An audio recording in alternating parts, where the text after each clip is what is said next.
ବଞ୍ଚିବା ବିଷୟରେ ଶୁଣି ଆସୁ। ଶାନ୍ତି ମଣ୍ଡଳୀର ଲୋକମାନେ କ'ଣ ଦେଖେ ହେବା ଜୀବନ କାଟୁଛନ୍ତି, କିନ୍ତୁ ବାସ୍ତବିକରେ ସେମାନେ ମରି ଯାଇଅଛନ୍ତି। ଗୋଟେ ଖ୍ରୀଷ୍ଟିଆନ ଜୀବନ ଦେଖେ ହେବା ଜୀବନ ନ ହୋଇ ବାସ୍ତବିକରେ ପ୍ରଭୁଙ୍କ ପାଇଁ ବଞ୍ଚିବାର ଜୀବନ ହେବା ଆବଶ୍ୟକ। ସାମସନ ମରିବା ଅବସ୍ଥାରୁ କେମିତି ବଞ୍ଚିଲେ, ମିଶ୍ରୀୟ ଯୁବକ ମରିବା ଅବସ୍ଥାରୁ କେମିତି ବଞ୍ଚିଲେ, ଆଉ ୟୁତୁକ ନାମକ ଯୁବକ ମରିବା ଅବସ୍ଥାରୁ କେମିତି ବଞ୍ଚିଲେ, ତାହା ଆମେ ଧ୍ୟାନ କଲୁ। ଚତୁର୍ଥ ନମ୍ବର, ଜଣେ ଭଲ ପ୍ରାର୍ଥନା କରିବା ବାପାର ଝିଅ, ଗୋଟେ ମାତ୍ର ଝିଅ, 12 ବର୍ଷର ଝିଅ, ସେ ମରିବା ଅବସ୍ଥାରେ ଅଛନ୍ତି ବା ମରି ଯାଇଛନ୍ତି। ଅନେକ ପରିବାରରେ ଆମେ ଭାବୁଛୁ ଆତ୍ମିକ ପରିବାର, ତାଙ୍କ ବାପା ଭଲ ଗିର୍ଜା ଯାଉଛନ୍ତି, ତାଙ୍କ ବାପା ଭଲ ପ୍ରାର୍ଥନା କରୁଛନ୍ତି, ତାଙ୍କ ମା ଭଲ ପ୍ରାର୍ଥନା ଗୀତ ସେବା ଆରାଧନା ଭଲ କରୁଛନ୍ତି ବୋଲି ଅନେକ ପରିବାର ବିଷୟରେ ଚର୍ଚ୍ଚା କରିଥାଉ, କିନ୍ତୁ ତାଙ୍କର ପିଲାମାନଙ୍କୁ ଦେଖିଲା ବେଳକୁ ମୁଣ୍ଡ ତଳକୁ ଏମିତି ଲଇଁ ପଡ଼ିଥାଉ। ବାଇବେଲରେ ଜାଇରସ୍ ନାମକ ଜଣେ ଯୁବକ, ଜଣେ ମନୁଷ୍ୟ ଥିଲେ। ସେ ଧାର୍ମିକ ଥିଲେ, ସେ ଭକ୍ତ ଥିଲେ, ସେ ପ୍ରାର୍ଥନା କରିବା ବ୍ୟକ୍ତି ଥିଲେ, ସେ ଈଶ୍ୱରଙ୍କ ମନ୍ଦିର ଚର୍ଚ୍ଚ ବାନ୍ଧିବା ପାଇଁ ସାହାଯ୍ୟ କରୁଥିଲେ, କିନ୍ତୁ ତାର 12 ବର୍ଷର ଗୋଟେ ଝିଅ ମରିବା ଅବସ୍ଥାକୁ ଆସିଲେ, ମରିଗଲେ।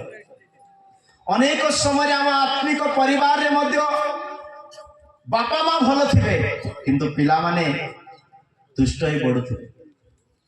ଏଲିଙ୍କର 2ଟି ପୁଅ ମହାଦୁଷ୍ଟ ଥିଲେ, ଏଲି କିନ୍ତୁ ପାଷ୍ଟର ଥିଲେ। ପ୍ରେଜ୍ ଦ ଲର୍ଡ। ଏଲି କ'ଣ ଥିଲେ ଶୁଣୁଛ କି?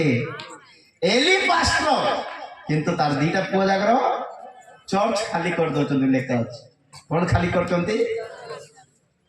ତାଙ୍କ ଠାରେ ମଧ୍ୟ ସାମସନର ଆତ୍ମା ଅଛି। ପ୍ରେଜ୍ ଦ ଲର୍ଡ। ପ୍ରଭୁକୁ ମୁଁ ଦିନେ ପଚାରିଲି, ପ୍ରଭୁ ତମ ଦ୍ୱାରା କିଛି ଭୁଲ ହେଇଛି କି? ଯୀଶୁ ବାପା ଦ୍ୱାରା କେବେ ଭୁଲ ହେବ କି? ସତ କୁହ, ସେ କେବେ ଭୁଲ କରିବେ କି? କେବେ କରିବେନି। ତାଙ୍କ ସୃଷ୍ଟିରେ ଭୁଲ ଆକା ନାହିଁ, କିନ୍ତୁ ନମ୍ର ପ୍ରଭୁ ହେଇଥିବା ସକାଶୁ ଗୋଟେ ଭୁଲକୁ ସେ ମାନୁଛନ୍ତି। ହଁ, ମୋ ଦ୍ୱାରା ଗୋଟେ ଭୁଲ ହେଇଛି ବୋଲି ପ୍ରଭୁ କହୁଛନ୍ତି। ଆମେ ମାନିବା ସେମିତି। ଆମେ ଭୁଲ କରୁଥିଲେ ମଧ୍ୟ, ଜଣା ପଡୁଥିଲେ, ପ୍ରୁଫ୍ ଥିଲେ ମଧ୍ୟ ନାଇଁ ଆମେ କିଛି କରୁନା ବୋଲିବେ ନାଇଁ କି? ଏଇଟା ମନୁଷ୍ୟ, କିନ୍ତୁ ପ୍ରଭୁ ସମଗ୍ର ସୃଷ୍ଟି ଜ୍ଞାନରେ ସେ କରିଛନ୍ତି, ବାକ୍ୟରେ କରିଛନ୍ତି, ଭୁଲ ନାହିଁ। ତଥାପି ପଚାରିଲେ କହୁଛନ୍ତି ମୋର ଦ୍ୱାରା ଗୋଟେ ଭୁଲ। ପ୍ରଭୁଙ୍କ ଦ୍ୱାରା କ'ଣ ଗୋଟେ ଭୁଲ ହେଇଛି ଜାଣିଛନ୍ତି? ମୁଁ ପଚାରିଲି, ପ୍ରଭୁ ତମ ଦ୍ୱାରା କ'ଣ ଭୁଲ ହେଇଛି କୁହନ୍ତୁ ପ୍ରଭୁ। ଯୀଶୁ ବାପା କହିଲେ, ମୋ ଦ୍ୱାରା ଗୋଟେ ଭୁଲ ହେଇଛି। କପାଳରେ ମାରିକରି କହୁଛନ୍ତି, ଗୋଟେ ମାରିକରି କହୁଛନ୍ତି, ଗୋଟେ ବଡ ଭୁଲ ହେଇଯାଇଛି। ମନୁଷ୍ୟକୁ ସୃଷ୍ଟି କରି ମୁଁ ଭୁଲ କରିଛି ବୋଲି ପ୍ରଭୁ କହିଲେ। କାହାକୁ ସୃଷ୍ଟି କରି?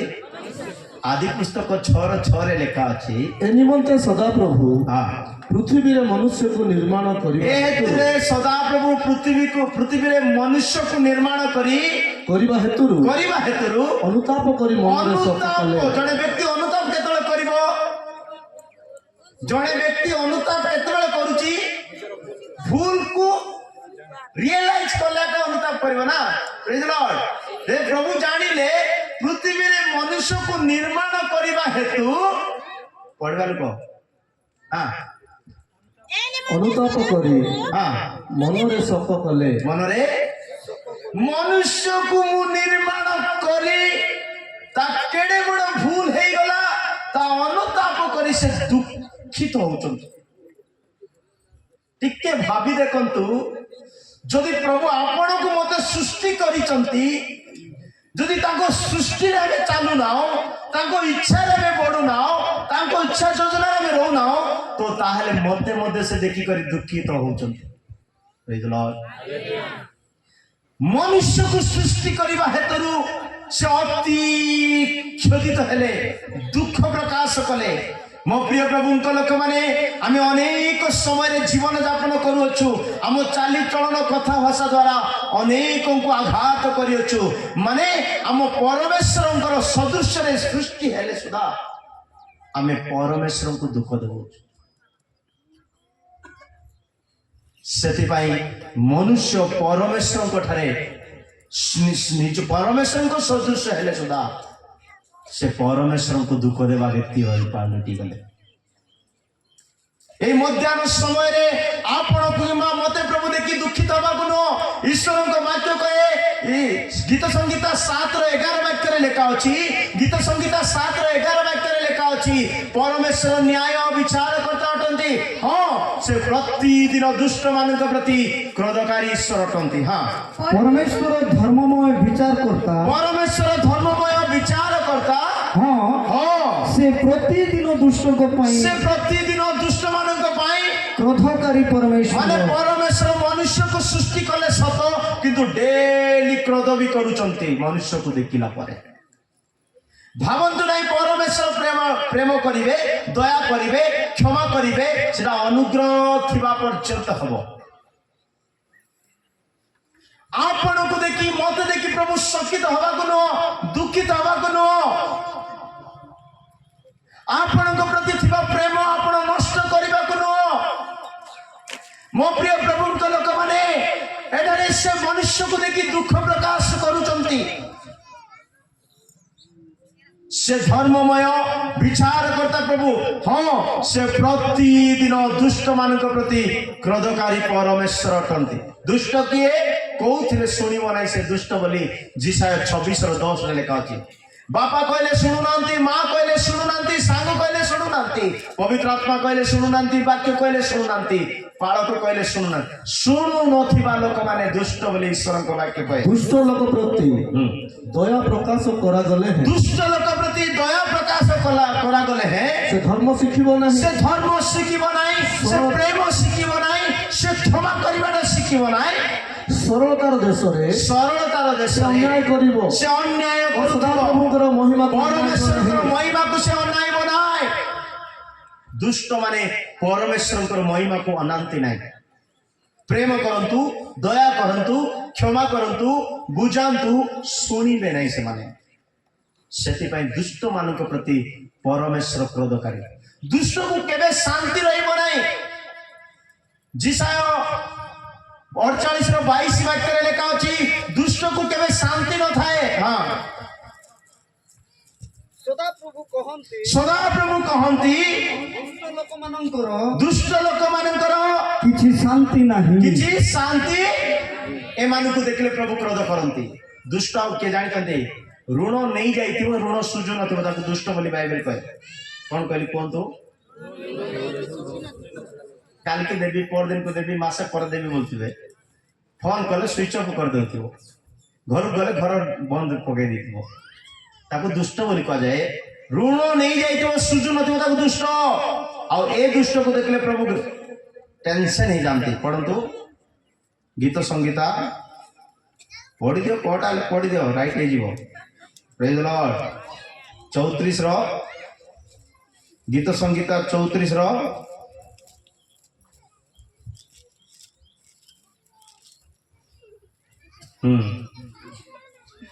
କେତେ ବାକ୍ୟ ଆଜି ମନେ ପଡୁନି କିଛି। ହାଲେଲୁୟା। ଭଲ ପ୍ରାର୍ଥନା କରାହେଇନି।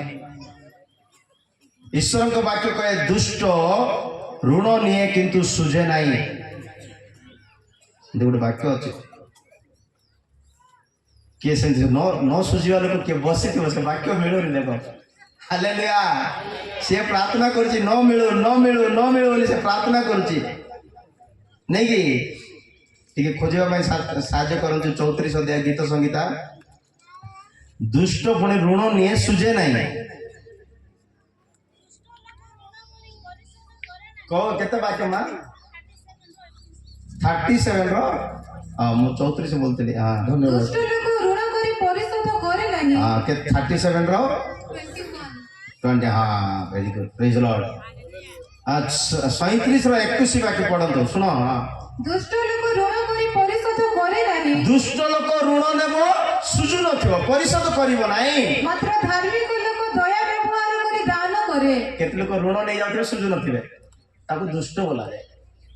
ମୁଁ କାଲିକି କହିଲି ଦୁଷ୍ଟ ଲିଷ୍ଟ ଜାଗାରେ। ଦୁଷ୍ଟ ମାନେ ନରକରେ ଯିବେ ଲେଖା ଅଛି। ଭୟଙ୍କର ମେସେଜ ଜାଗାରେ ଅଛି, ହେଲେ କଣ କରିବା, ଆଜି କିଛି କାମ କରିନି ଆତ୍ମା। ପ୍ରେଜ୍ ଦ ଲର୍ଡ। ମୋ ପ୍ରିୟ ଲୋକମାନେ, ସେ ସଦାପ୍ରଭୁ ନ୍ୟାୟକାରୀ ପରମେଶ୍ୱର ଅଟନ୍ତି। ଆଉ ଦୁଷ୍ଟ ମାନଙ୍କ ପ୍ରତି କ୍ରୋଧକାରୀ, ଦୁଷ୍ଟ ମାନଙ୍କ ପ୍ରତି ସେ କ୍ରୋଧକାରୀ ଈଶ୍ୱର ଅଟନ୍ତି। दुष्ट किए पापी बंची जीव पापी को स्वर्गर रास्ता शिखा जीव किंतु दुष्ट को स्वर्गर रास्ता शिखा जीव नहीं गीत संगीता 25:8 वाक्य लेखा अछि पापी को स्वर्ग निया जीव किंतु दुष्ट को नहीं पढ़ंतु सदा प्रभु मंगलमय सरल अटंती ए हेतु से पापी मानकु हालेलुया स्वर्गर पथ विषय पापी मान को प्रभु शिक्षा देवे किंतु दुष्ट मान को प्रभु न्याय करिवे दुष्ट किए सत्य को जानी बाइबल को जानी जीशु को जानी दुमन नहीं सब जानी किंतु ऋण नहीं सुझु कार ऋण नहीं बोले तार सहित कथा हो टिके टिके कर सुझली हटाओ ना बोली कह प्रेज लॉर्ड ऋण नहीं तू नहीं रही फोन स्विच ऑफ कर भूल प्रेज लॉर्ड भल लोक नहीं से ऋण नहीं स्विच ऑफ करते लुचि लुचि भूच बोलते भल लोक के से बुद्धि क्रिश्चियन को नथिबार अछि न्यायवान थिबार अछि कहि दर जे बाबू रे लेट हेबो किंतु तोटा शुद्ध देबी बोल लेट हेबो किंतु सुचि देबी हटाओ ना छकरे पाटी फुटाओ ना भलर कहले भल नहीं से ऋण नियंत नहीं मु बहुत जगह कहे विषय ऋण पकाल खातु लुण न पकई किंतु ऋण न नियंत शुणुच घरे किसी नथिले चलिबो किंतु ऋण थिबा को एटा मोर मोर मोर फंडामेंटल हालेलुया ऋण जीवन एक अभिशाप्त जीवन बोली ड्यूटोनॉमी 28 रे लिखा अछि आमे ऋण नेबा लोक नहीं ऋण देबा लोक ऋण देबार ना ऋण देबा नहीं देबा लोक प्रेज लॉर्ड सो मो प्रिय लोक माने ए प्रकार सब अवस्था कोन करे मनुष्य को मारी दे आजिकल ये बीसी सब आसे बीसी आड़ आसे के नहीं गजपति रे भल काम करछे हमरे गुणपुर आड़ काम करछे प्रेज लॉर्ड नहीं गे बीसी बीसी सुनिछ के हां यार पहुंचिनी एटा पहुंचिले भी नेबो नहीं जानवा लोक टिक हसछंती प्रेज लॉर्ड हां बीसी कौन करो बोले 10,000 देवी बोलो से मास दिन को 100 टका जमा करतो तो मत भी जाना है ओके प्रभु कर मान अथन चतुर्थ व्यक्ति मरिबा अवस्था बंची चंती जायरस झियो लूक रचित सुसमाचार 8:55 वाक्य रे लूक 8:55 वाक्य पढ़िबा एटारे जायरस 12 वर्षर गोटे झियो जायरस नामक तार गोटे झियो थिले 12 वर्षर से मृत प्राय रे पड़ी चंती हां सेतिरे ताहार आत्मा फेरी आसिला आ से सही क्षण उठिला पुणी से ताहाको किछि खाइबा को देबा पय आज्ञा देले प्रेज लॉर्ड आपण तो एथिरे ताहार पितामाता अचंबित हेले किंतु सही घटनार कथा काहाको न कहिबा पय से मानको आज्ञा देले एटा जायरस नामक जड़े व्यक्ति से भक्त थिले से प्रार्थना करिवा व्यक्ति थिले से व्यक्ति एते विश्वास रे मजबूत थिले किंतु तार गोटे मात्र छियो 12 वर्षर छियो से मरि जाई छै किंतु जिसु को कथि को गले 40 और 41 वाक्य लिखा अछि जायरो जिसु को पाख को गले जिसु को प्रणाम कले विनती कले आउ तांको गृह को डाकिले आउ जिसु तांको गृह को गले ता ऊपर हस्त रखिले प्रार्थना कले से जो बीमारी बा रोगग्रस्त रे मरिबा अवस्था थिले से पुनर्बार जीवन फेरी पाइले मो प्रिय लोक माने जड़े व्यक्ति जदि शारीरिक करे किबा आत्मिक करे कोनोसी परिस्थिति रे मरिबा अवस्था रे अछि ता पई प्रार्थना करिवा पई जिसु को कथि को जीवार अछि प्रार्थना आवश्यक ए 12 वर्षर छियो 12 वर्षर छियो आजिकल सांसान पिला माने पाप कोन जानि छंती भूल कोन जानि छंती किंतु बापा भल आत्मिक लोक प्रार्थना करिवा लोक चर्च जीवा लोक दान देवा लोक किंतु तार 12 वर्षर छियो मरिबा अवस्था मरि जाई अनेक बापा माँ भावुथिबे मोर पिला माने भलो मोर पिला माने ज्ञानी मोर पिला माने बुद्धिमान मु ता पई बहुत किछि करी करी जीवी बाइबल कहे तुमरो पुओ कि मा झियो मूर्ख हो कि ज्ञान हो के जानि छ उपदेशक 2:18-19 वाक्य लिखा अछि जो संतान पई तुमे परिश्रम करूछ जो संतान पई तुमे छाड़ी जीवी बोली भाबुछ से काली की मधुआ हबो कि जुआ खेलिबो कि झियो धंदा हबो किए जानि छ लिखा अछि पढंतु पुणी सूर्य तले मु जो परिश्रम रे परिश्रांत हेली मोर सेई सब परिश्रम को मु घृणा कले मोर सेई सब परिश्रम को ଘୃଣା କଲି। କାରଣ ମୋହର ଉତ୍ତରାଧିକାରୀ ପାଇଁ ତାହା ସବୁ ଛାଡ଼ି ମୋ ପରେ ଯିବାକୁ ଯେ ଆସିବ ମୋର ଉତ୍ତରାଧିକାରୀ ପାଇଁ ତା ସବୁ ଛାଡି ଯାଉଅଛି। ଆଉ ସେ ଜ୍ଞାନୀ କି ମୂର୍ଖ ହେବ ଆଉ ସେ ଜ୍ଞାନୀ କି ମୂର୍ଖ ହବ କିଏ ଜାଣେ? କିଏ ଜାଣିଛି? ତଥାପି ମୁଁ ସୂର୍ଯ୍ୟ ତଳେ ଅନେକ ବାପା ମା ମାନେ ଫୁଟାଣି ଭାଇ ମୋର ଗୋଟେ ବୋଲି ପୁଅ ତା ପାଇଁ ସବୁ କିଛି ସଞ୍ଚୟ କରିଛି, ମୋର ଗୋଟେ ବୋଲି ଝିଅ ତାର କିଛି ଅଭାବ ନାହିଁ ବୋଲି ଭାବୁଛନ୍ତି। ପ୍ରେଜ୍ ଦ ଲର୍ଡ। କିନ୍ତୁ ଗୋଟେ ଝିଅ ଯଦି ଠିକ ନ ରହିବ ବୋଲେ, ଗୋଟେ ପୁଅ ଯଦି ଠିକ ନ ରହିବ ବୋଲେ ତମର ଧନ ସମ୍ପତ୍ତି ଗୋଟେ ସେକେଣ୍ଡରେ ମଧ୍ୟ ଉଡାଉ ପୁତ୍ରର କୌଣସି ଅଭାବ ନଥିଲା। ଘରେ ଥିବା ସମୟରେ ତାର ସବୁ କିଛି ଥିଲା, କିନ୍ତୁ ମୂର୍ଖ ପୁଅ ହେଇଥିବା ସକାଶୁ ଧନ ସମ୍ପତ୍ତି ମାଗି କରି ବିକି କରି ଘୁଷୁରୀ ମାନଙ୍କ ସହିତ ବସି ଖାଉଛି। ପ୍ରେଜ୍ ଦ ଲର୍ଡ। ମୋ ପ୍ରିୟ ଲୋକମାନେ, ଯଦି ଆମର ଜ୍ଞାନ ବୁଦ୍ଧି ବିବେକ ବିବେଚନା ନାହିଁ, ଆମେ ସୁନ୍ଦର ହେଇଥିଲେ ମଧ୍ୟ ଘୁଷୁରୀ ସଙ୍ଗେ ସମାନ ବୋଲି ବାଇବେଲ କହେ। ସୁନ୍ଦର ଇଜୁକଟୁ ଘୁଷୁରୀ ବୋଲି ଲେଖା ଅଛି। ପ୍ରେଜ୍ ଦ ଲର୍ଡ। ଏଟା କୋଟେ କୋଟେ କହିଥିଲି, ସୁନ୍ଦର ଇଜୁକଟୁ କଣ ଲେଖା ଅଛି? ହିତୋପଦେଶ 22:11 ବୋଧେ। ଆଜି ଆପଣ ମାନେ ପ୍ରଚାର କରିବାକୁ ପଡିବ। ଯେଉଁ ଲୋକ ହୃଦୟର ସୂଚିତ ନାଇଁ। ଭଲ ପାଏ 11:22 ଦିନହୀନକୁ ନାଇଁ, ସେଟା ବି ନାଇଁ କି? ପ୍ରେଜ୍ ଦ ଲର୍ଡ। ଘୁଷୁରୀର ଥମଣିରେ ଯେପରି ସୁବର୍ଣ୍ଣ ନଥ କେତେ ବାବୁ ସେଟା? ସେଇଟା 11:22 ଘୁଷୁରୀର ଥମୁଣିରେ ହଁ, ଯେପରି ସୁବର୍ଣ୍ଣ ନଥ ଘୁଷୁରୀର ଥୁମୁଣିରେ ଯେପରି ସୁବର୍ଣ୍ଣ ନତ, ସେପରି ହଁ, ସୁବିଚାର ତ୍ୟାଗିନୀ ରୂପବତୀ ସ୍ତ୍ରୀ। ବହୁତ ସୁନ୍ଦରୀ ସ୍ତ୍ରୀ, ବହୁତ ସୁନ୍ଦରୀ ଝିଅ, ଲିପଷ୍ଟିକ ଲଗେଇଲା ପରେ ସୁବର୍ଣ୍ଣ ଓଠ, କିନ୍ତୁ କୋଉଟେ ପାଟି ପୁରଉଛି? ଘୁଷୁରୀର ଥମୁଣି ପୁଣି ସୁବର୍ଣ୍ଣ ନତ ପରି, ତାର ଓଠ ପୁଣି ସୁନା ପରି। କାର? କିନ୍ତୁ କୋଟ ଖାଉଛି ସମସ୍ତେ ଜାଣିଛୁ।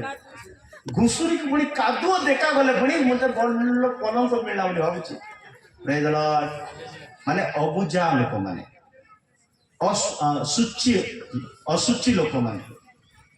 ସେଥିପାଇଁ ଜ୍ଞାନୀ କିମ୍ବା ପୁରୁଷ, ଜ୍ଞାନୀ କିମ୍ବା ମୂର୍ଖ କିଏ ଜାଣିଛି?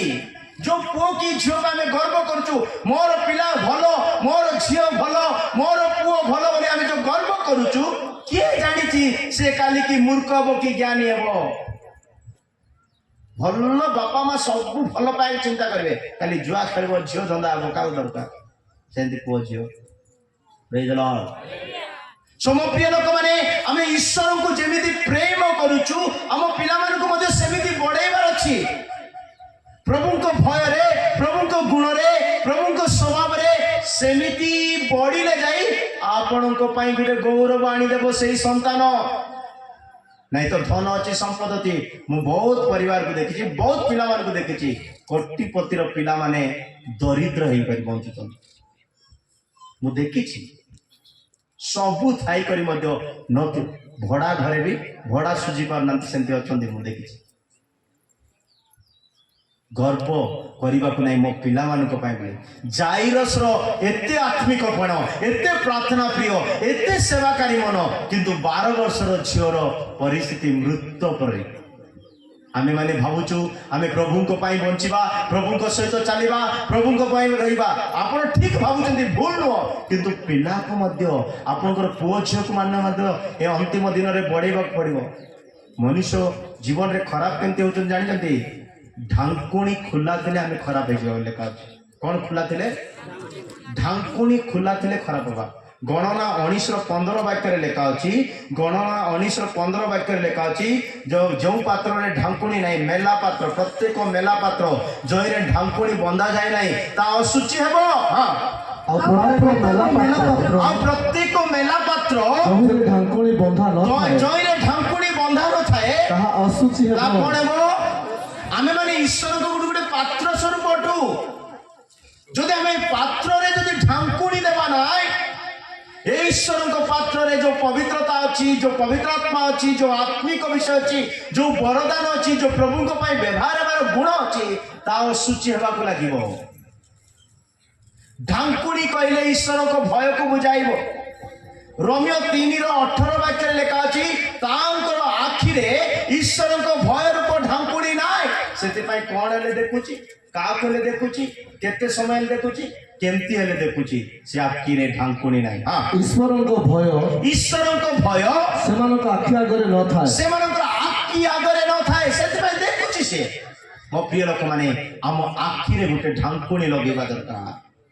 ଈଶ୍ୱରଙ୍କ ଭୟ ରୂପ ଢାଙ୍କୁଣି ଲଗେଇବା ଦରକାର। ଆମେ ପବିତ୍ର ରହି ଈଶ୍ୱରଙ୍କୁ ଦର୍ଶନ କରିବା ଲୋକ ହବାର ଅଛି। ଯଦି ଆମେ ପାତ୍ରରେ ଆତ୍ମିକ ବିଷୟ ପୁରିଛି କିନ୍ତୁ ଯଦି ଢାଙ୍କୁଣି ଖୋଲା ରଖିଦେବା, ତା ଅଶୁଚି ହେଇଯିବ, ତା ମଳିନ ହେଇଯିବ। ଉଦାହରଣ ସ୍ୱରୂପ ଗୋଟେ କେଜି ଟମାଟୋ ଘରକୁ ଆଣିବା, କେତେ? 10ଟା ଟମାଟୋ ଘରକୁ ଆଣିଲୁ, କେଜିରେ କେତେଟା ଟମାଟୋ? 9ଟା ଟମାଟୋ ଭଲ ଅଛି, କିନ୍ତୁ ଗୋଟିଏ ଟମାଟୋ ଖରାପ ଅଛି। ମତେ କୁହନ୍ତୁ, ଏ 10ଟା ଟମାଟୋ ଉପାସ ନେଇ ପ୍ରାର୍ଥନା କରି ଫାଷ୍ଟିଂ କରି ଭଲ ପ୍ରାର୍ଥନା କରି ଗୋଟେ ଖରାପ ଟମାଟୋକୁ ଠିକ କରିପାରିବେ କି? କେବେ କରିପାରିବେ? କିନ୍ତୁ ଏ ଗୋଟିଏ ଖରାପ ଟମାଟୋ କିଛି ପ୍ରାର୍ଥନା କରିବା ଦରକାର ନୁହଁ। ଏ 9 ଜଣଙ୍କ ସହିତ ଥିଲେ ସରିବାସ, ଅଲଗା ନାହିଁ। ତାଙ୍କ ସହିତ ମିଶି ରହିବ ମାନେ ଇଏ ଗୋଟେ ଖରାପ ଟମାଟୋ 9ଟା ଟମାଟୋରୁ କ'ଣ 9000 ଟମାଟୋରୁ ମଧ୍ୟ ଆପଣଙ୍କ ଜୀବନରେ 100ଟା ଭଲ ଗୁଣ ଅଛି, କିନ୍ତୁ ଗୋଟେ ତ ଦୁର୍ବଳ ଅଛି, ଗୋଟେ ଯୋଉ ଦୁଷ୍ଟ ସ୍ୱଭାବ ଅଛି, ଗୋଟେ ଯୋଉ ଦିନହୀନ ସ୍ୱଭାବ ଅଛି, ସେ ଗୋଟେ ଦୁଷ୍ଟ ସ୍ୱଭାବ ଆପଣଙ୍କର ବାକି ସବୁତକୁ ନଷ୍ଟ କରିଦେବ, ସବୁ ଖରାପ କରିଦେବ।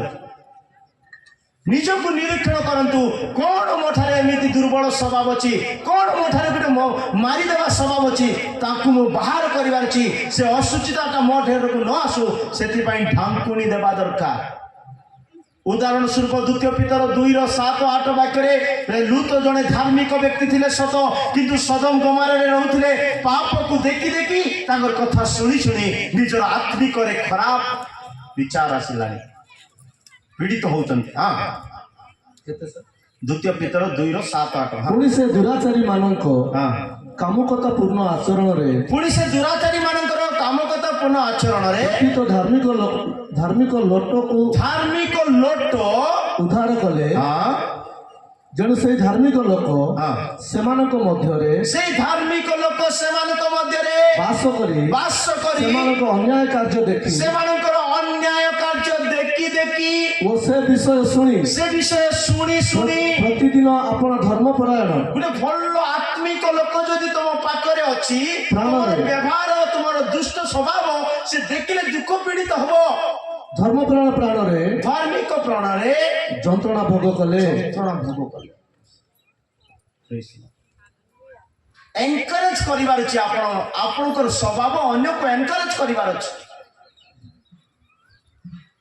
କିନ୍ତୁ ଏ ଲୋକ ଧାର୍ମିକ ଥିଲେ, କିନ୍ତୁ ସଦମ ଗମାରର ଲୋକମାନଙ୍କୁ ଦେଖି ଦେଖି, ସେମାନଙ୍କର କ୍ରିୟାକୁ ଦେଖି ଦେଖି, ସେମାନଙ୍କର ଶବ୍ଦକୁ ଶୁଣି ଶୁଣି ନିଜ ମନରେ ଦୁଃଖ ପ୍ରକାଶ କଲେ। ମୋ ପ୍ରିୟ ଲୋକମାନେ, ସଦମ ଗମାରା ଇଜିକଲ୍ ଟୁ ଦୁଷ୍ଟ ବୋଲି ଲେଖା ଅଛି। ଆଦି ପୁସ୍ତକ 13:13 ଲେଖା ଅଛି, ସଦମ ଗମାରାର ଲୋକମାନେ ମହାଦୁଷ୍ଟ ଥିଲେ, ମହାଦୁଷ୍ଟ।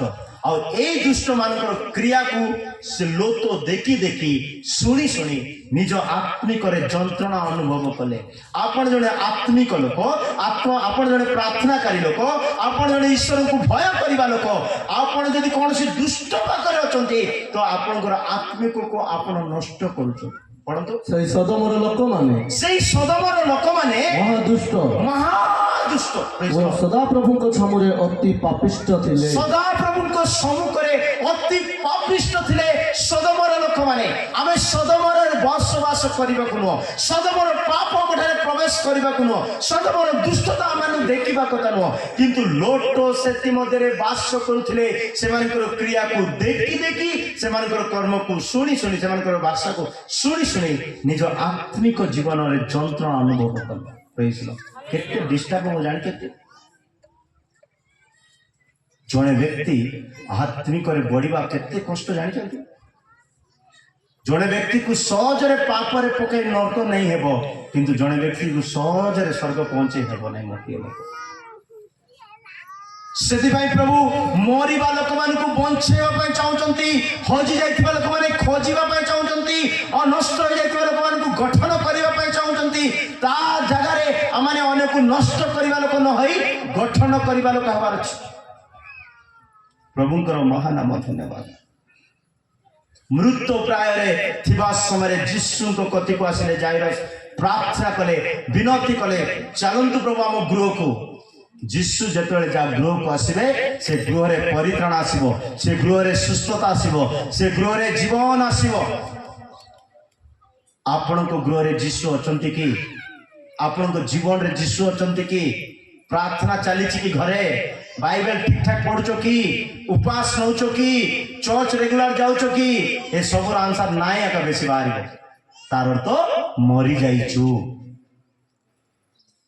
ମରିବା ଲୋକ କେବେ ବି ପ୍ରଭୁଙ୍କର ମହିମା କରିପାରିବ ନାହିଁ। ମରି ଯାଇଥିବା ଲୋକ କେବେ ବି ପ୍ରଭୁଙ୍କୁ ଅନାଇବ ନାହିଁ। ସେଥିପାଇଁ ଆମେ ମୃତ୍ୟୁ ପ୍ରାୟରୁ ବଞ୍ଚିବା ପାଇଁ ଯୀଶୁଙ୍କୁ ନିମନ୍ତ୍ରଣ କରିବାକୁ ହେବ, ଯୀଶୁଙ୍କୁ ଆପଣାଇବାକୁ ହେବ। ଯୀଶୁ ଖ୍ରୀଷ୍ଟ ମାନବ ଜାତି ପାଇଁ ସେ ନିଜସ୍ୱ ଏହି ଜଗତକୁ ଓହ୍ଲାଇ କାଲବରୀ କ୍ରୁଶରେ ମରିଲେ, ତାକି ଆପଣଙ୍କୁ ମତେ ଜିତିବା ପାଇଁ କିଣିବା ପାଇଁ। ସମ ପ୍ରିୟ ଲୋକମାନେ, ଜାଇରସ୍ ତାଙ୍କର ଝିଅକୁ ପୁନର୍ବାର ଫେରି ପାଇଲେ। 42 ବାକ୍ୟ ପଢନ୍ତୁ, ଲୁକ 8:42। ଲୁକ 8:42, 40, 41, 42 ପଢନ୍ତୁ। କାରଣ ତାହାଙ୍କ ପ୍ରାୟ 40 ଯୀଶୁ ବାହୁଡ଼ି ଆସନ୍ତେ ଯୀଶୁ ବାହୁଡ଼ି ଆସନ୍ତେ ଲୋକ ସମୂହ ତାହାଙ୍କୁ ଆନନ୍ଦରେ ଗ୍ରହଣ କଲେ, ଲୋକ ସମୂହ ତାଙ୍କୁ ଆନନ୍ଦରେ ଗ୍ରହଣ କଲେ, କାରଣ ସମସ୍ତେ ତାହାଙ୍କ ଅପେକ୍ଷାରେ ଥିଲେ। କାରଣ ସମସ୍ତେ ତାଙ୍କର ଅପେକ୍ଷାରେ ଥିଲେ। ଦେଖ, ଜାଇରସ୍ ନାମକ ଜଣେ ବ୍ୟକ୍ତି ଆସିଲେ। ଜାଇରସ୍ ନାମକ ଜଣେ ବ୍ୟକ୍ତି ଆସିଲେ। ସେ ସମାଜ ଗୃହର ଅଧ୍ୟକ୍ଷ ଥିଲେ, ସେ ମହାନ ଅଧ୍ୟକ୍ଷ ଥିଲେ, ମୁଖ୍ୟ ବ୍ୟକ୍ତି ଥିଲେ। ସେ ଯୀଶୁଙ୍କ ଚରଣ ତଳେ ପଡି ଯୀଶୁଙ୍କର ଚରଣ ତଳେ ପଡ଼ିଲେ। ଗୋଟେ ବିଷୟ କହିବା ପାଇଁ ଚାହୁଁଛି, ଶୁଣନ୍ତୁ। ଯଦି ଆପଣଙ୍କ ପରିବାରରେ କୌଣସି ବ୍ୟକ୍ତି ମରିବା ଅବସ୍ଥାରେ ଅଛନ୍ତି, ଆତ୍ମିକରେ ହଉ, ସାତ୍ତ୍ୱିକରେ ହଉ, ଜାଗତିକରେ ହଉ, କୌଣସି ବିଷୟରେ ମରିବା ଅବସ୍ଥାରେ ଅଛନ୍ତି, ଆପଣ ଯୀଶୁଙ୍କ ଚରଣ ତଳେ ପଡ଼ିବାକୁ ହୁଏ। ଯୀଶୁଙ୍କ ପାଦ ତଳେ ପଡ଼ିବାକୁ ହୁଏ। ଆଉ ଯୋଉମାନେ ଯୀଶୁଙ୍କ ପାଦ ତଳେ ପଡ଼ନ୍ତି, ତାଙ୍କର ହୃଦୟର ମନୋବାଞ୍ଛା ପ୍ରଭୁ ପୂରଣ କରନ୍ତି। ଜାଇରସଙ୍କର 12 ବର୍ଷର ଗୋଟିଏ ମାତ୍ର ଝିଅ ମରିବା ଅବସ୍ଥାରେ ଥିଲେ, ମରି ଯାଇଥିଲେ। ଜାଇରସ ଏତେ ବଡ଼ ବ୍ୟକ୍ତି ହେଲେ ମଧ୍ୟ ଯୀଶୁଙ୍କର ପାଦ ତଳେ ପଡ଼ିଲେ। ଗୃହକୁ ଆସିବା ନିମନ୍ତେ ତାହାଙ୍କୁ ବିନତି କଲେ। କାରଣ ତାଙ୍କର ପ୍ରାୟ 12 ବର୍ଷ ବୟସର ଏକମାତ୍ର କନ୍ୟା ଥିଲା, ଆଉ ସେ ମୃତ୍ୟୁ ପ୍ରାୟ ହୋଇଥିଲା। କିନ୍ତୁ ସେ ଯାଉଥିବା ସମୟରେ ଲୋକ ସମୂହ ତାହାଙ୍କ ଉପରେ ମାଡ଼ି ପଡୁଥିଲେ। ପ୍ରଭୁଙ୍କର ଲୋକମାନେ ଝିଅ ମରିବା ଅବସ୍ଥାରେ ଯୀଶୁଙ୍କ ପାଖକୁ ଜାଇରସ୍ କଲେ। ଆଜି କେତେ ବାପା ମା ପିଲାମାନଙ୍କ ପାଇଁ ପ୍ରାର୍ଥନା କରୁଛନ୍ତି, ମୋ ପିଲାମାନେ କଲେକ୍ଟର ହଉ, ମୋ ପିଲାମାନେ ଭଲ ଏଜୁକେଟେଡ ହୁଅନ୍ତୁ। କୋଉ ମା ବାପା ମାନେ ପ୍ରାର୍ଥନା କରିବା ଦରକାର। ଆମ ପିଲାମାନେ ଶିକ୍ଷିତ ହେବା ପାଇଁ ଆମେ ପ୍ରାର୍ଥନା କରିବା ଦରକାର। ଆମ ପିଲାମାନେ ଶିଷ୍ଟାଚାରରେ ବଢିବା ପାଇଁ ଆମେ ପ୍ରାର୍ଥନା କରିବା ଦରକାର। ଆମ ପିଲାମାନେ ଗୋଟେ ମଣିଷ ହଉ ବୋଲି ପ୍ରାର୍ଥନା କରିବା ଦରକାର। ଖାଲି ଜନ୍ମ କଲେ ହେବ ନାହିଁ, ପିଲାକୁ ଗୋଟେ ସୁନ୍ଦର ଗଠନ କରିବାର ଅଛି। ପିଲାର ସବୁ ଆବଶ୍ୟକ ଯୋଗାଇବାର ଅଛି। ପିଲାକୁ ପାଠ ପଢେଇବାର ଅଛି। ଆମ ଲୋକମାନେ ଆଜି କାହିଁକି ପଛୁଆ ତଳୁଆ ଅଛନ୍ତି? ଏଜୁକେସନର ଅଭାବରେ। ଶିକ୍ଷିତ ହେବାକୁ ପଡିବ, ସ୍କୁଲ ପଠେଇବାକୁ ହେବ। ସେଥିପାଇଁ ଅମ୍ବେଦକର କହନ୍ତି, ଗୋଟେ ରୁଟି କମ ଖାଆନ୍ତୁ କିନ୍ତୁ ପିଲାମାନଙ୍କୁ ଶିକ୍ଷିତ କରାନ୍ତୁ। ସେଥିପାଇଁ ଜିସାୟରେ ଲେଖା ଅଛି, ତୁମର ସନ୍ତାନ ମାନେ ଶିକ୍ଷିତ ବୋଲାଇବେ ବୋଲି ଲେଖା ଅଛି। ପ୍ରଭୁଙ୍କର ମାନ, ଶିକ୍ଷିତ ବ୍ୟକ୍ତି ମରିବ ନାହିଁ।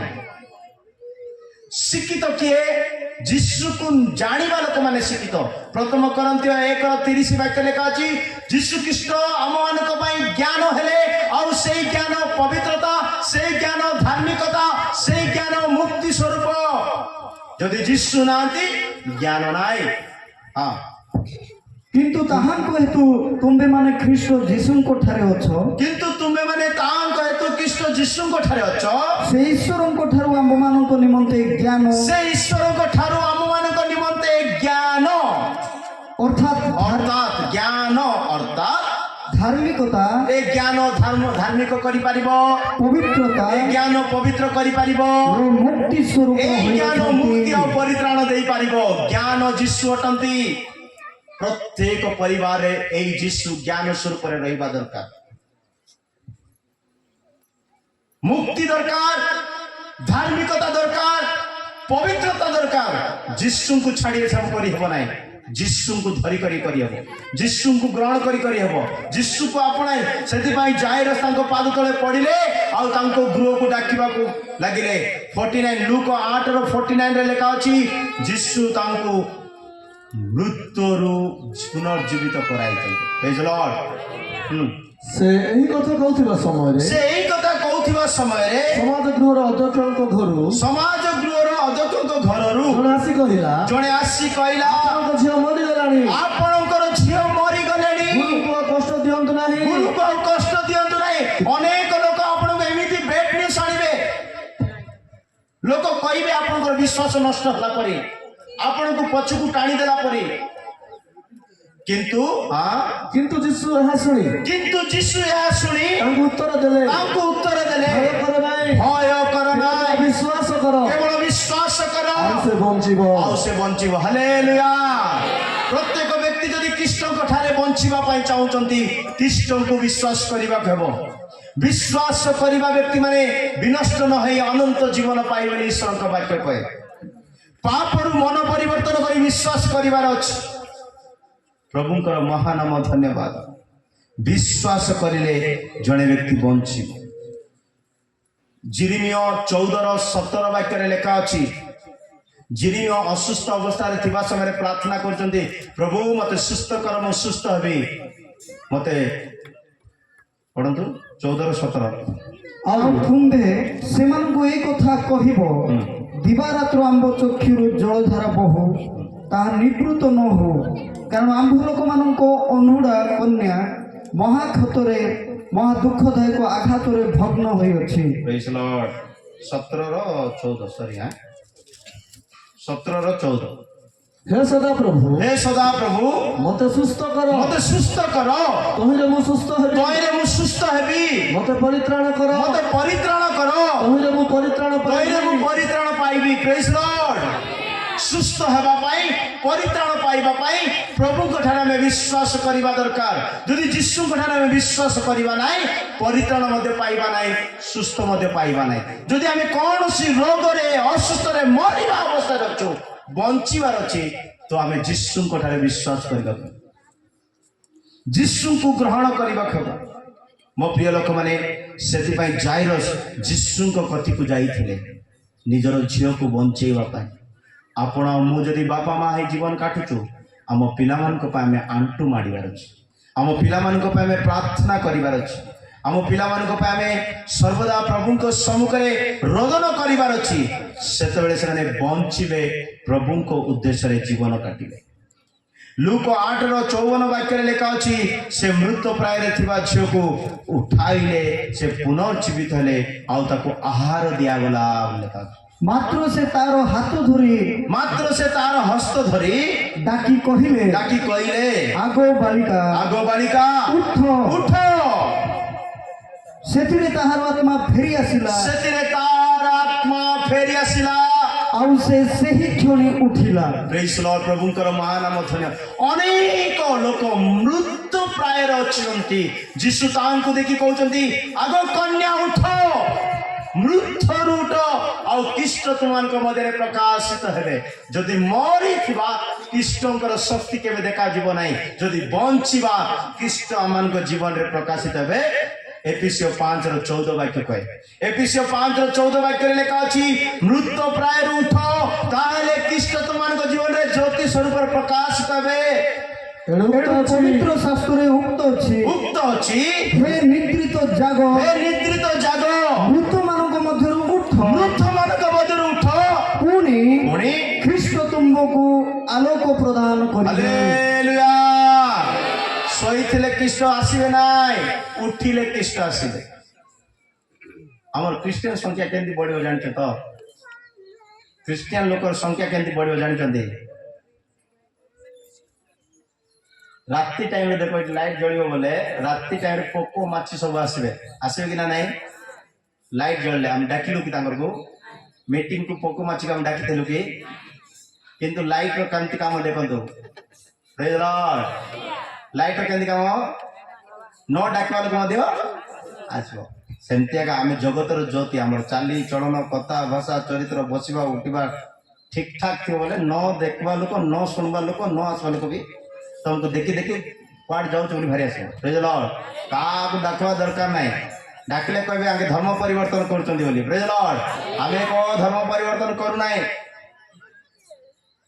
आमर जीशु आम धर्म गुरु नाई से धर्म को परिवर्तन करने आसीना जीवन परिवर्तन करने चाहूच कि मद छाड़वाई चाहूच कि जुआ खेलवाड़ा छाड़वाई चाहूच कि बेसिया बेविचार कर्म छाड़वाई चाहूच कि सेमती हेले आस एठू प्रेज लॉर्ड हालेलुया पान खाइबाटा छाड़ो गुटका खाइबाटा छाड़ो बोलबाटा धर्म परिवर्तन नाई एटा है क्रिश्चियन को शिखौछु आमे प्रेज लॉर्ड सम प्रिय लोक मैंने आम मैंने प्रभु को कथी को आसवा अनेक को आनिबा बोले आमे गोटे ज्योतिष पर चलिबा खेब राति रे पोक माछी को आमे डाकी न खाउचो बस लाइट जळले से माने पलास खाउचंदी आमे जगतर ज्योति रे आम चरित्र आम गुण आम स्वभाव ठीक ठाक रखिबा शत्रु माने मध्ये हालेलुया बोलिबा बोली लेखा अछि हितोपदेश 16:7 वाक्य लेखा अछि हितोपदेश 16:7 लेखा अछि जदि तुमर चाली चलन जदि प्रभु को भल लागिला बोले तुमर शत्रु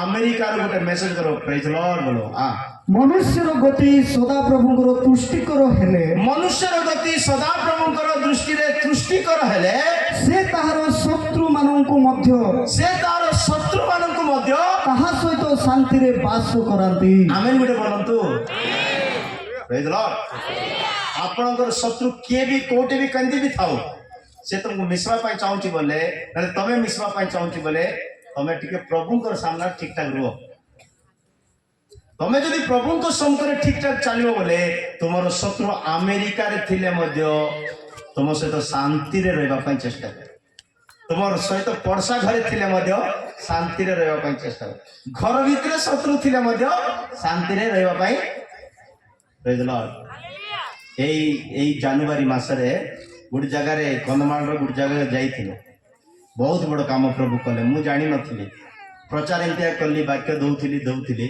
से घरे झगड़ा हो जाती मत जना ना सत्य कथा कहूँ भयंकर झगड़ा डाइवोर्स पेपर रे भी राडी करवा पोजिशन हो जाती बुझेबार बहुत किसी बुझे मत बिल्कुल जना ना प्रचार कर गोटे वाक्य कहीदेली कौटा मत मन ना से वाक्य प्रेज लॉर्ड एमती कांदी सांगे स्वामी स्त्री भयंकर कांदी आउ मत घर को डाकिले आम गलु से कहले आज्ञा आज आम मीटिंग गोटे सरी आमर मन एमती एमती सब सब कहले किंतु प्रभु दया से वाक्य एत शक्ति थिला एमती कौ कौ कहीदेली प्रचार आसी कड़ कड़ वाक्य आस कि सेमती पड़ा आसला प्रभु एत जीवंत कार्य कले आज परिवार मिशिक प्रेज लॉर्ड आमे ईश्वर को वाक्य अनेकों को फल देला पर जीवन करबार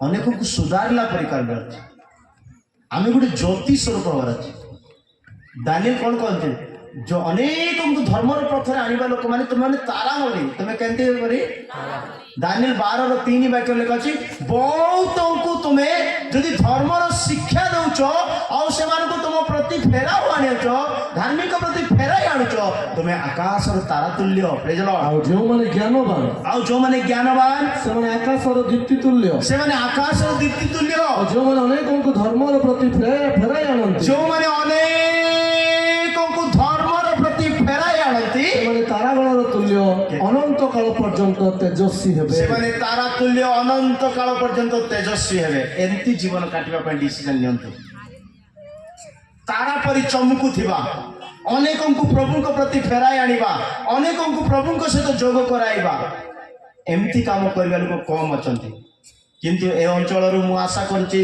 ए वर्ष गोटे दल बाहरंतु अनेकों को प्रभु को प्रति टाणी नेबा मो प्रिय लोक माने कारण ईश्वर को राज्य रे मृत प्राय लोक आवश्यक नाही जीवित थाई प्रभु को पाई बंचिबा लोक आवश्यक सेति पाई जाइरस तांकु देखिले जिसु को डाकिले आ जिसु तांकर झियो को पुनर्जीवित कले आ से वर्तमान बंचिबा अवस्था देखा जाउछ आपनकर पिला मान को प्रति निरीक्षण करंतु पिला माने ठीक ठाक अछंती तो तांकर जीवन ठीक अछि तो तांकर वस्त्र ठीक अछि तो तांकर स्वभाव ठीक अछि तो ठीक स्कूल कॉलेज ठीक जाउछंती तो ବଞ୍ଚିଛନ୍ତି ତ ପ୍ରେଜ ଲର୍ଡ, କମ ସେ କମ ବଞ୍ଚିଛନ୍ତି ତ। ବଞ୍ଚିବାର ଅର୍ଥ ନିଶ୍ୱାସ ପ୍ରଶ୍ୱାସ ଚାଲିବା ସେଟା ନୁହଁ। ବଞ୍ଚିବାର ତ ବାଇବେଲ ପଢୁଛି, ଚର୍ଚ୍ଚ ଯାଉଛି, କଥା ମାନୁଛି, ଏଇଟା ବଞ୍ଚିବାଟା। Praise Lord. ମୃତ ଲୋକ ହାଲେଲୁୟା ବୋଲେ ବୋଲେ ହାଲେଲୁୟା କହିବ କି ମରିବା ଲୋକ? ସେମିତି ଆଗ ଚର୍ଚ୍ଚ ଆ ବେଲେ ଆସିଲି ବୋଲେ ସେ କିଏ? Praise Lord. ପ୍ରଭୁଙ୍କର ମହାନ ତ ଜାଇରସର ଝିଅ ମରି ଯାଇଥିଲେ। ଏତେ ଆତ୍ମିକ ଲୋକ, ଏତେ ପ୍ରଭୁ ଭୟ ଲୋକ, ଏତେ ପ୍ରଭୁ ପ୍ରିୟ ଲୋକ, କିନ୍ତୁ ତାର 12 ବର୍ଷର ଗୋଟେ ଝିଅ ମରି ଯାଇଥିଲା, କିନ୍ତୁ ଯୀଶୁ ତାଙ୍କୁ ପୁନର୍ଜୀବିତ କଲେ। ପ୍ରଭୁଙ୍କର ମହାନାମ ଧନ୍ୟବାଦ। ଶେଷ ବିଷୟ କହି ମୁଁ ସରେଇବି। ଜଣେ ବ୍ୟକ୍ତି, এটা ଟିକେ ଷ୍ଟୋରି ମାଧ୍ୟମରେ କହିବି, ପୁରାତନ ନିୟମର ବାକ୍ୟ ଏଇଟା, ଷ୍ଟୋରି ମାଧ୍ୟମରେ କହିବି। ଜଣେ ଯୁବକ ମରିଯିବାରୁ ତାକୁ ସମାଧି ଦେବା ପାଇଁ ବହି କରି ନଉଥିଲେ। ହେଲେ ସେ ଗାଁରେ କିଛି ଅନ୍ୟ ଜାତି ଲୋକମାନେ ଥିଲେ, ନାଇଁ ସମାଧି ଦେବୁ ନାହିଁ, ତମେ ଖ୍ରୀଷ୍ଟିଆନ ଲୋକମାନଙ୍କୁ ଆମେ ପୋତିବା ପାଇଁ, ଏମିତି ହଉଛି କେତେଟା ଗାଁରେ ଦେଖିଥିବ, ହଉଛି ତ, ଏଟା ବାଇବେଲରେ ଅଛି, ସେଟା ପାଇଁ ହଉଛି। Praise Lord. ହେଲେ ଜଣେ ଯୁବକ ମରିଗଲେ ତାକୁ ଗାଁ ଲୋକମାନେ ସମାଧିରେ ପୋତିବା ପାଇଁ ନଉଛନ୍ତି। ହେଲେ ଗାଁ ଲୋକମାନେ ଦେଖିଲେ ନାଇଁ ନାଇଁ ସେଟା ପୋତିବାକୁ ନାହିଁ, ଆମ ଗାଁରେ ପୋତିବାକୁ ନାହିଁ। ଗାଁ ଲୋକମାନେ ଆସିଲେ, ବିଜାତି ମାନେ ଆସିଲେ, ତମେ ଖ୍ରୀଷ୍ଟିଆନ ନା, ତମେ ଖ୍ରୀଷ୍ଟିଆନକୁ ଆମେ ମଶାଣି ଦେବୁ ନାହିଁ, ତମେ ଖ୍ରୀଷ୍ଟିଆନକୁ ପୋତିବା ପାଇଁ ଦେବୁ ନାହିଁ ବୋଲି ପଛ ଘୋଡ଼ାଇ ଧରି ଆସିଲେ। ହେଲେ ମାନେ ଅଳ୍ପ ଲୋକ ଥିଲେ, ଆମର ଲୋକ ଟିକେ ଅଳ୍ପ ଆଗ ନାଇଁ କି? Praise Lord. ଅଳ୍ପ ଥିବାରୁ ମାନେ ଡରି କରି କ'ଣ କଲେ, ସେଇ ଡେଡ୍ ବଡିକୁ ଏମିତି ସେ ସମାଧି ପାଖରେ ମାନେ ମଶାଣି ପାଖାପାଖି ଅଞ୍ଚଳରେ ଏମିତି ଛେଚି ଦେଲେ, ଛାଡ଼ିଦେଲେ, ଦୌଡ଼ି ଚାଲିଗଲେ। ସେମାନେ ଆପଣା ପ୍ରାଣ ବଞ୍ଚା ଦୌଡ଼ି ଚାଲିଗଲେ। ହେଲେ ଯୋଉ ଡେଡ୍ ବଡିକୁ ଛେଚି ଦେଇ ଛାଡ଼ିଦେଲେ, ଯୋଉ ଜାଗାରେ ଡେଡ୍ ବଡି ପଡିଛି ସେ ଜାଗାରେ ଏଲିସାକୁ କବର ଦିଆଯାଇଥିଲା। କାହାକୁ କବର ଦିଆଯାଇଥିଲା? ଏଲିସା ଏଲିୟଙ୍କର ସେବକ ଥିଲେ, 2 ଗୁଣ ଅଭିଷେକରେ ପରିପୂର୍ଣ୍ଣ ବଳବାନ ଥିଲେ, ପ୍ରଭୁଙ୍କର ଦର୍ଶନ ପାଇବା ବ୍ୟକ୍ତି ଥିଲେ, ଅଭିଷେକ ପାଇଥିବା ବ୍ୟକ୍ତି ଥିଲେ, ଏଲିୟକୁ ଆକାଶକୁ ଯିବା ସମୟରେ ଦେଖିଥିବା ବ୍ୟକ୍ତି ଥିଲେ। ଏଲିୟଙ୍କର ଅଭିଷେକ ଏଲିସାଙ୍କ ଉପରେ ଆସିଥିଲା, ତାଙ୍କର ସଲା ଉପରେ ଥିଲା। ଏବେ ଅଭିଷିକ୍ତ ବ୍ୟକ୍ତି ମରିକରି କେତେ ବର୍ଷ ହେଇକରି ପୋତି ହେଇଥିଲେ। ପ୍ରେଜ୍ ଲର୍ଡ। ଏଲିସା କେବେଠୁ ମରିଯାଇଛି, କିନ୍ତୁ ତାର ହାଡ଼ ଶୁଖିଲା ଡେଡ୍ ବଡିର ହାଡ଼, ଏଲିସାଙ୍କର ଅସ୍ଥି ସେ ସମାଧିର ଉପରେ ଦେଖାଯାଉଥିଲା। ଶୁଣୁଛ? ନ ଶୁଣିବା ଲୋକମାନେ ହାଲେଲୁୟା ଗୋଟେ କରନ୍ତୁ, ହାଲେଲୁୟା। ସବୁ ଶୁଣୁଛନ୍ତି, ପ୍ରେଜ୍ ଲର୍ଡ। ଧନ୍ୟବାଦ। ଏଇଟା ଫାର୍ଷ୍ଟ ଟାଇମ୍ ରେକର୍ଡ ହେଇଛି। ପ୍ରେଜ୍ ଲର୍ଡ। ତ ଯେମିତି ସେମାନେ ଏଲିସାର ସମାଧିରେ ସେ ଡେଡ୍ ବଡିକୁ ଛାଡ଼ିଦେଲେ, ଆଉ ସେ ଏଲିସାର ଅସ୍ଥି କେବେଠୁ ମରିଛି ଦେଖନ୍ତୁ, ଏଲିସା ଅସ୍ଥି ସେ ଡେଡ୍ ବଡିରେ ବାଜୁ ଏ ଯୁବକ ବଞ୍ଚିଗଲା ବୋଲି ଲେଖା ଅଛି। ପ୍ରେଜ୍ ଲର୍ଡ। ଗୋଟେ ଅଭିଷିକ୍ତ ବ୍ୟକ୍ତିଙ୍କର ବାକ୍ୟ, ଗୋଟେ ଅଭିଷିକ୍ତ ବ୍ୟକ୍ତିଙ୍କର ପ୍ରାର୍ଥନା, ଗୋଟେ ଅଭିଷିକ୍ତ ବ୍ୟକ୍ତିଙ୍କର ଉପଦେଶ ମରିବା ଲୋକକୁ ବଞ୍ଚାଇ ପାରିବ। ପଢନ୍ତୁ ଦ୍ୱିତୀୟ ରାଜା 13:20-21 ପଢନ୍ତୁ। ଦ୍ୱିତୀୟ ରାଜା 13:20-21 ପଢନ୍ତୁ। ଏଥିଉତରେ ଇଲିଶାଙ୍କ ମୃତ୍ୟୁ ହୁଅନ୍ତେ, ଇଲିଶାଙ୍କର ମୃତ୍ୟୁ ହୁଅନ୍ତେ ଲୋକମାନେ ତାଙ୍କୁ କବର ଦେଲେ। ସେତେବେଳେ ମୋଆବୀୟ ଲୁଟକାରୀ ଦଳ ବର୍ଷର ଆରମ୍ଭରେ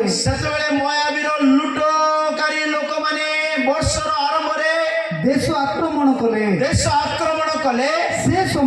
ସେହି ସମୟରେ ଲୋକମାନେ ଜଣେ ମନୁଷ୍ୟକୁ କବର ଦେବା ବେଳେ, ଯୁବକ ମନୁଷ୍ୟକୁ କବର ଦେବା ବେଳେ ଏପରି ଘଟିଲା ଯେ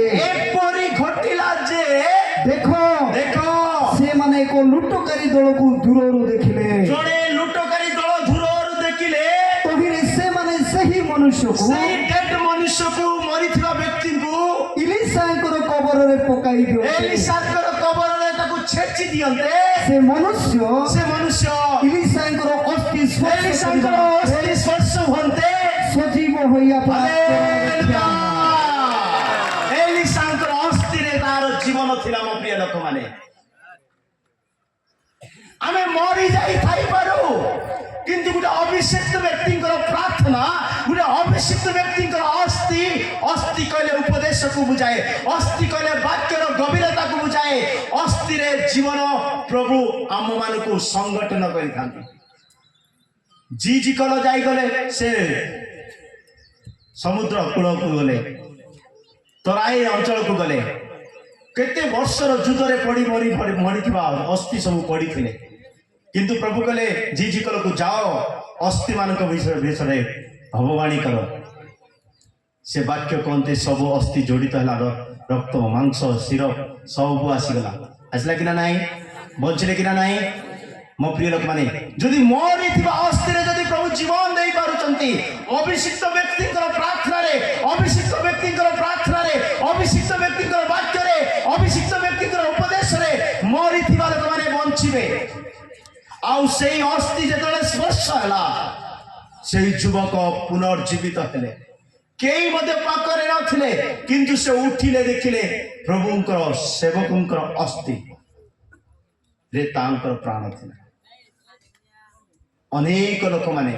मरिबा अवस्था अच्छी थरे सेवक मान को डाकतु घरे प्रार्थना करातु आपण मैंने प्रार्थना करे हूँ वाक्य शुणु प्रभु को कति को जानतु आपण को मृत अवस्था को परिवर्तन करिवार शक्ति एलिसांकर अस्थि अछि समप्रिय लोक मैंने से अस्थि आमर भंगिबा अवस्था को पुनर्गठन करिथाए हितोपदेश 15:30 वाक्य लेखा अछि हितोपदेश 15:30 वाक्य लेखा अछि एक उत्तम सुसमाचार आमर अस्थिर मज पढ़ंतु चक्षुर दीप्ति मन को आनंदित करे 15:30 हाँ चक्षुर दीप्ति मन को आनंदित करे हाँ। पुणे उत्तम समाचार हाड़र पुष्टि करे उत्तम समाचार हाड़र पुष्टि करे प्रेज लॉर्ड सत्य वाक्य शुणु सत्य उपदेश शुणु सत्य सहभागिता रुहतु आपणकर हाड़े मजबूत आसब आपणकर मंडली रे एकता आसब आपण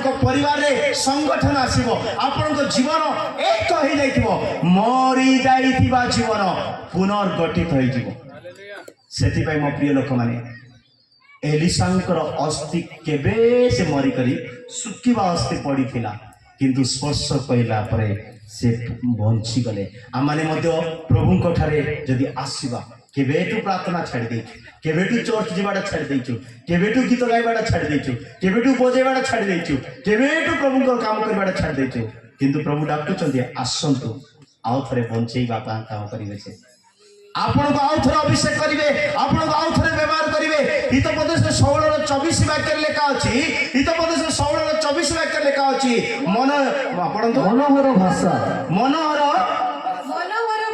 मनोहर भाषा मधुजाक सदृश ताहा मन को सुमिष्ट ता मन को सुमिष्ट अस्थि की स्वास्थ्य आ अस्थि को कौन करे भल भल कथा कहतु लोक माने चंचल थे प्रेज लॉर्ड कार हाड़ भांगला भाया कहवाक ना हाड़ जॉइंट कला कहबार प्रेज लॉर्ड के लोक मारले चली था आज्ञा एमती कहला कि हाड़ा भांगी जाइए बोले शुणी डायलॉग शुणी प्रेज लॉर्ड हाड़ भांगिबा कथा कहवाक न हाड़ मिसवा कथा कहबार प्रेज लॉर्ड मो प्रिय लोक ने मनोहर वाक्य मुखर सुमिष्ट वाक्य मधुचाक ठार मुष्ट वाक्य यदि आम क्या शुणेबा ता जीवन रे सुस्थता आनिदे ता जीवन रे आरोग्यता आनिदे जिसाय 58:11 वाक्य लेखा अछि जिसाय 58:11 वाक्य पढ़ंतु और सदा प्रभु नित्य तुमको पथ कड़ाई नेबे हाँ। और मरुभूमि रे तुम प्राण को तृप्त करिवे मरुभूमि रे तुमर प्राण को तृप्त करिवे और तुम अस्थि सकल को बलिष्ठ करिवे तुमर अस्थि सकल को कौन करिवे बलिष्ठ करिवे कमजोर रहने के लिए नहीं देंगे परमेश्वर हड्डी मजबूत होना चाहिए हाड़ केमती थी आम जो ठिया ना कि गड़े ना हाड़े हाड़ जदि भांगी देले ठिया पारती कि प्रेज लॉर्ड हालेलुया शुणुच कि कौन वाक्य बोली कह प्रेज लॉर्ड हालेलुया प्रभुंकर लोक माने आमे मरिबा अवस्था बंचिबा मरी थिबा लोक माने प्रभुंकर महिमा करि पारिबे नै विच्छिन्न थिबा लोक माने केबे भी प्रभुंकर गौरव करि पारिबे नै जियोसो कहले मु आ मोर परिवार कोन करिवु सेवा करिवु तांकर सेवा करिवु आराधना करिवु एक थिबारु कहि पारि चले जियोसो यदि स्त्री ता बाटरे पिला माने ता बाटरे तो जियोसो डायरेक्ट मारि पारथंता कि एक हवा दरकार आम शरीर अस्थि सब एक होइतिबा सकाशु एक आरोग्य को मिसी थिबा सकाशु आम ठीक ठाक चली पार्चु ठिया पार्चु कही पार्चु सब मो प्रिय लोक मैंने अस्थि सब सुस्थ करवा आउ थे पढ़ते 11 वाक्य 58 11 ସଦାପ୍ରଭୁ ନିତ୍ୟ ତୁମକୁ ପଥ ବଢାଇ ନେବେ ଓ ମରୁଭୂମିରେ ତୁମ ପ୍ରାଣକୁ ତୃପ୍ତ କରିବେ मरुभूमि रे तुमर प्राण को तृप्त करिवे ଓ ତୁମ ଅସ୍ଥି ସକଳକୁ ବଳିଷ୍ଠ କରିବେ तुमर अस्थि सकल को बलिष्ठ करिवे प्रेज लॉर्ड सो मो प्रिय लोक माने आम अस्थि सकल बलिष्ठ हवा पाए मरुभूमि रे तृप्त हवा पाए आमे ईश्वरक कथि को आसीबा दरकार ईश्वरक स्पर्श पाइबा दरकार ईश्वरक अभिषिक्त दास मानकर अनुग्रह हस्ती आमान को स्पर्श करिबा दरकार सब गाँ लोक मशाणी रे छेची छाड़ी कर चली गले मोआबी माने मारिबा पाछंती बोली किंतु एलिसांकर शुक्ला अस्थि से जगी मोर ऊपर पड़ू ताको बंचै दी होची प्रेज लॉर्ड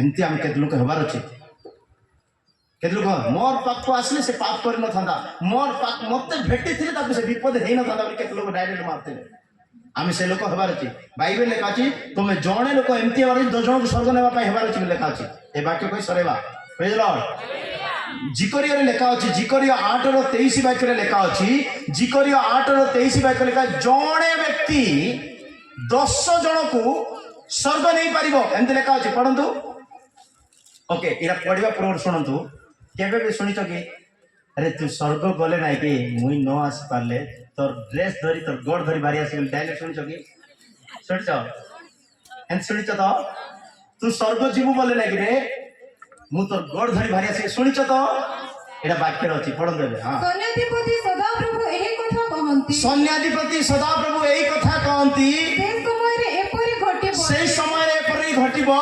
ସର୍ବଭାଷାବାଦୀ ଗୋଷ୍ଠୀଗଣଙ୍କ ମଧ୍ୟରୁ सब भाषावादी गोष्ठीगणक मध्य रे 10 ଜଣ ପୁରୁଷ 10 जन पुरुष मन रखु यार देखु 10 जन पुरुष ଏକ ଜିହୁଦୀ ଲୋକର एक जिउदी लोकर ବସ୍ତ୍ରର ଅଞ୍ଚଳ ଧରି एक जिउदी लोकर वस्त्र अंचल धरी ଏହି କଥା କହିବେ एई कथा कहिबे ଆମ୍ଭେମାନେ आम्बे माने ତୁମ ସଙ୍ଗରେ ଯିବୁ तुम संगरे स्वर्ग जीवु କାରଣ ପରମେଶ୍ୱର कारण परमेश्वर ତୁମମାନଙ୍କ ମଧ୍ୟରେ ଅଛନ୍ତି तुम मानक मध्य अछंती बोली ଆମ୍ଭେ ଶୁଣିଅଛୁ हालेलुया 10 जन व्यक्ति जड़े जुदी लोकर वस्त्र धरी कहउचंती आम्बे तुम सहित जीवु आम्बे तुम सहित स्वर्ग जीवु आम्बे तुम सहित जर्दन पार करिवु आम्बे तुम सहित कानान को जीवु आम्बे तुम सहित सुपसागर पार करिवु कारण तुम मानक सहित परमेश्वर अछंती बोली आमे सुनुचु आमको देखि लोक कहिबार अछि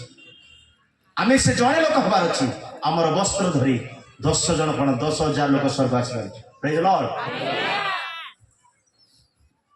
एक जिउदी आत्मिक जिउदी प्रार्थनाकारी जिउदी ईश्वर को भयकारी जिउदी ईश्वर को वाक्य पालनकारी जिउदी हबो तो आपण जोड़े व्यक्ति अनेकों को ईश्वर को राज्य भाई नहीं पारिबे जणे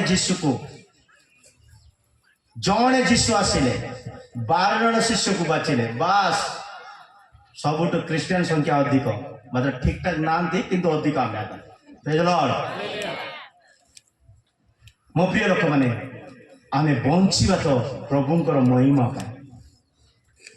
आमर वस्त्र अंचल धरी 10,000 लोक कहिबे आमे तुम सहित जीवु आमे तुम गिरजा को जीवु आमे तुम सभा को जीवु आमे तुम मीटिंग को जीवु आमे सेमिति एक अट्रैक्शन लाइट हबार प्रभुंकर महानाम धन्यवाद आसतु समते ठियाबा आमे समते ठियाबा समय आम मृत्यु प्राय पुनर्बार बंचिबा पाई आमे समर्पित हवा प्रार्थना करिबा प्रभु मोर परिवार एक मरिबा अवस्था रे देखा जाउची मोर मंडली गुटे मरिबा अवस्था रे देखा जाउची मोर व्यक्तिगत जीवन गुटे मरिबा अवस्था रे देखा जाउची प्रभु मते पुनर्जीवित कराओ मो मध्य रे सामसन आत्मा को बाहर कर दियो मते पुनर्जीवित कराओ प्रभु सामसन को जेमिति बंचाइलो मो प्रति मते तुमे दया प्रकाश करो युद्ध को तुम्हें बंचाए दो प्रभु मते मते तुम्हें बंचाओ आसतु आम समर्पण गीत गाइबा आम मध्य भाई अच्छा से गीत गाइबे समर्पण करवा मरिबा अवस्था बंचार अच्छी मरिबा अवस्था बंचिले जाई ईश्वर सहित गमनागमन कर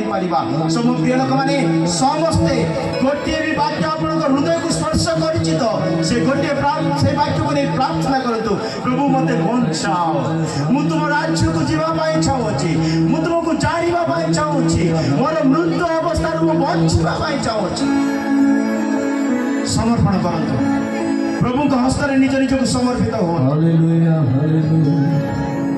ଭାଙ୍ଗି ଯାଇଅଛି ହୃଦୟ ମୋହର, ପାପେ ପଡ଼ିଛି ମୋ ମନ। ତୁମେ ହିଁ ପ୍ରଭୁ ଅନାଦି ଅନନ୍ତ, ପଥ ସତ୍ୟ ଜୀବନ। ଭାଙ୍ଗି ଯାଇଅଛି ହୃଦୟ ମୋହର, ପାପେ ପଡ଼ିଛି ମୋ ମନ। ତୁମେ ହିଁ ପ୍ରଭୁ ଅନାଦି ଅନନ୍ତ, ପଥ ସତ୍ୟ ଜୀବନ। ନିଅ ପ୍ରଭୁ କଢ଼ାଇ ପାଇବି ପରିତ୍ରାଣ। ନିଅ ପ୍ରଭୁ କଢ଼ାଇ ପାଇବି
Hallelujah.